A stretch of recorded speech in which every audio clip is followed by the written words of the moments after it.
Histoire écrite par Noah Belazoug. Lue par Naël Finan. Composition musicale par Emeric Armand.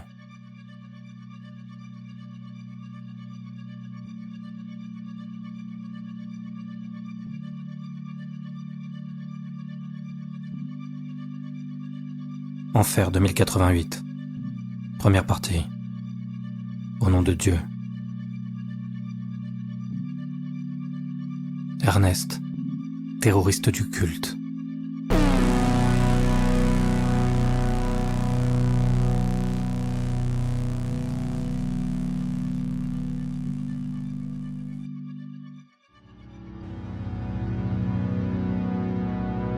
J'ai besoin de me rappeler pourquoi.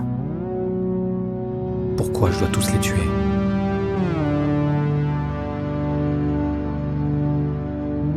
Pourquoi cette terre, souillée par l'homme moderne, doit être purifiée.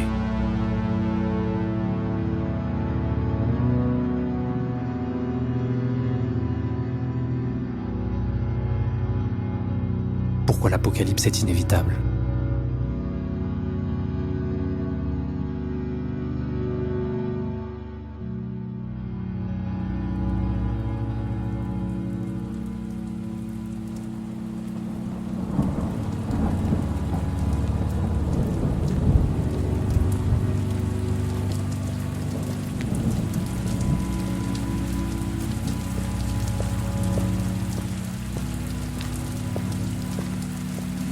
Quand j'ai besoin de ma dose d'inhumanité, je vais au Hell's Town, un bar planté dans les restes d'une église, profané par un tenancier véreux.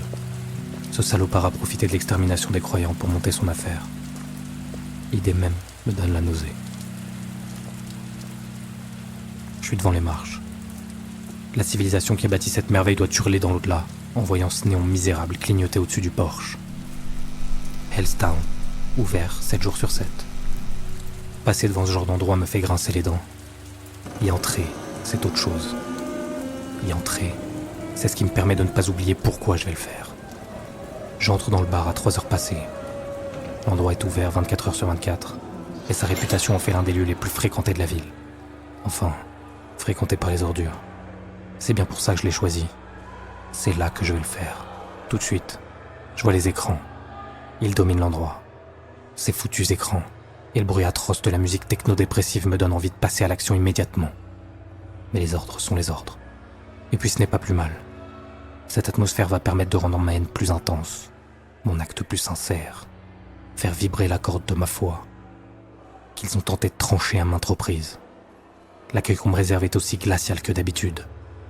Un homme de mon ethnie, à une heure pareille, ça fait forcément jaser. Je m'en formalise plus.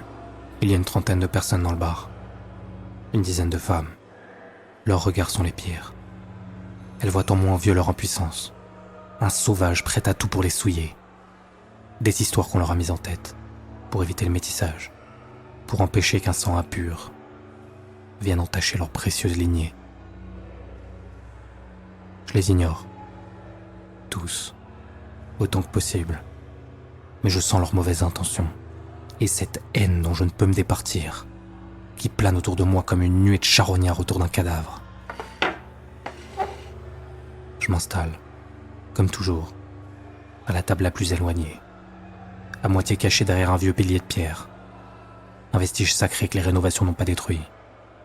Les hôtels ont disparu, remplacés par des distributeurs, drogue douce, alcool fort, préservatifs.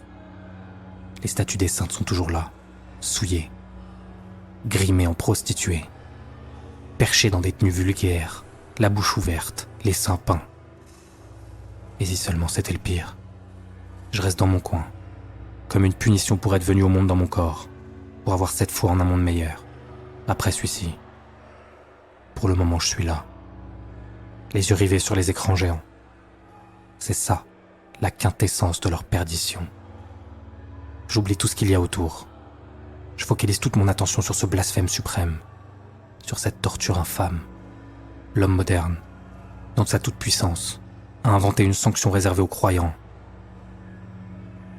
Depuis peu, les meurtriers, violeurs, pédophiles et autres incarnations du mal y ont aussi droit, mais elle n'a pas été conçue pour eux. Elle a été pensée pour nous. Une punition plus perverse, plus précise, destinée à ceux qui ont résisté, à ceux qui refusaient de marcher au pas, à ceux dont l'esprit leur échappait. Ils envoient les condamnés dans un pseudo-enfer, une torture psychologique abominable, façonnée sur mesure. Un supplice personnalisé, conçu par les esprits tordus des agents de l'État. Personne n'en revient. Jamais. Dans ce bar où le péché est non seulement permis, mais presque exigé. 2 écrans. Installés en hauteur, derrière le comptoir. Ils écrasent la pièce par leur taille. Plus grands encore, plus majestueux que l'étoile qu'on avait dû y accrocher autrefois. Sur l'un, un homme, radieux, vit ce qu'il croit être le plus beau moment de sa vie. Un paradis artificiel, conçu selon les désirs les plus intimes. Mais lui, il ne m'intéresse pas.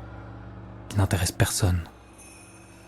C'est la souffrance qui fascine, qui accroche, qui happe.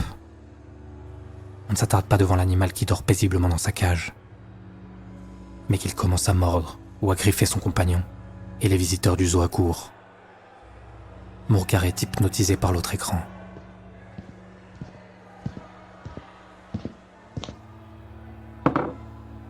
La boisson arrive. Ou plutôt, mon prétexte pour siéger dans ce rade minable. Le serveur qui me l'apporte me lance un regard étrange. Quelque chose entre la bienséance qu'il doit à un client et la suspicion qu'il réserve à un type dans mon genre. Je veux l'ignorer lui aussi, pour qu'il ne trouve pas dans mes expressions faciales un signe de ma culpabilité. Mais je ne peux pas attirer l'attention non plus. Donc je lui fais un gros sourire. Et il me répond par une moue méprisante, que je savoure. Ce salopard va y passer, comme les autres.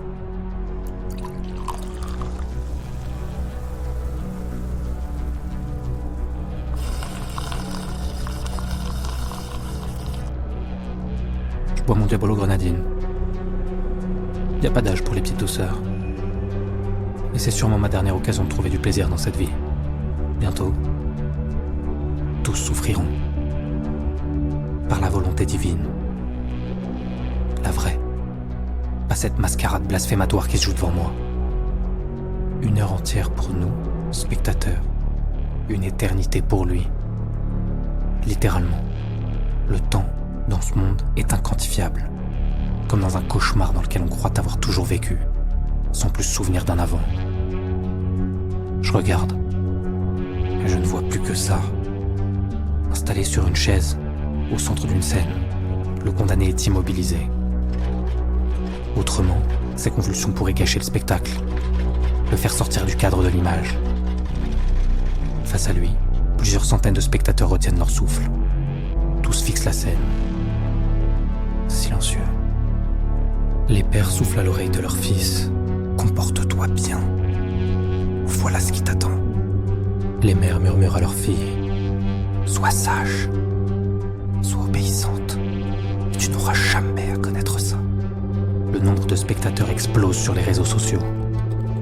Les commentaires fusent, ininterrompus. Et puis, d'un coup, les convulsions s'arrêtent. L'homme ouvre grand les yeux. Le silence est absolu. Tout le monde veut voir. Tout le monde veut entendre. Tout le monde veut ressentir. Dans les yeux du condamné, un éclair de compréhension. Tout ceci n'était pas réel.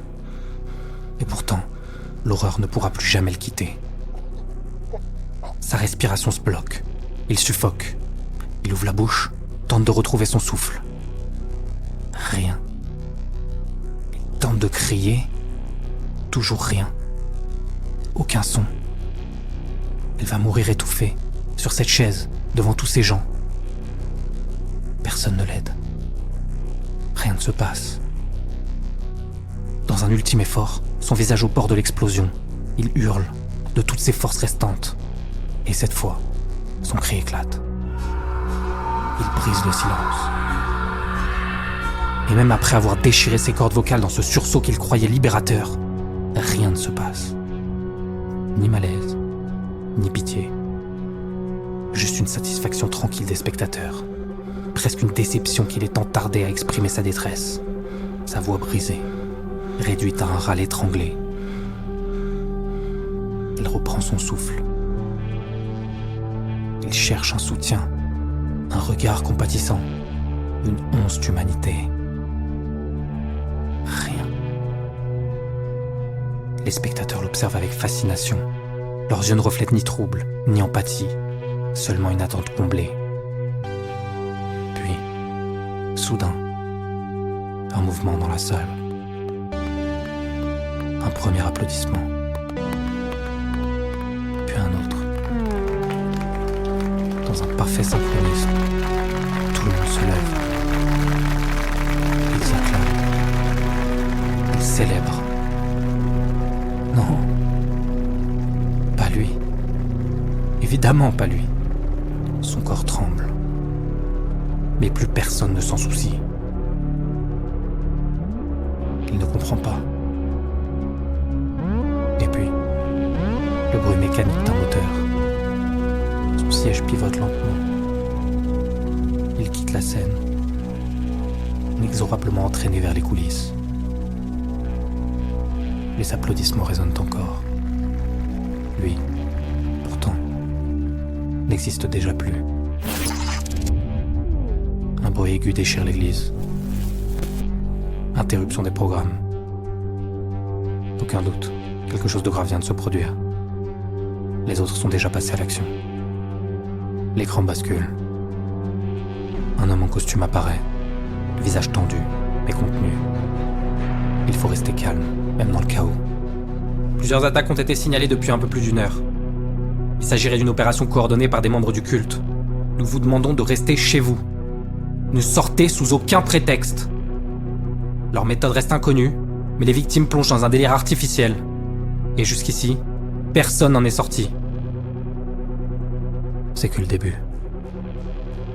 Ils n'ont encore rien vu. Je glisse la main dans ma sacoche. Je touche l'arme. Celle que le prophète nous a donnée. À tous.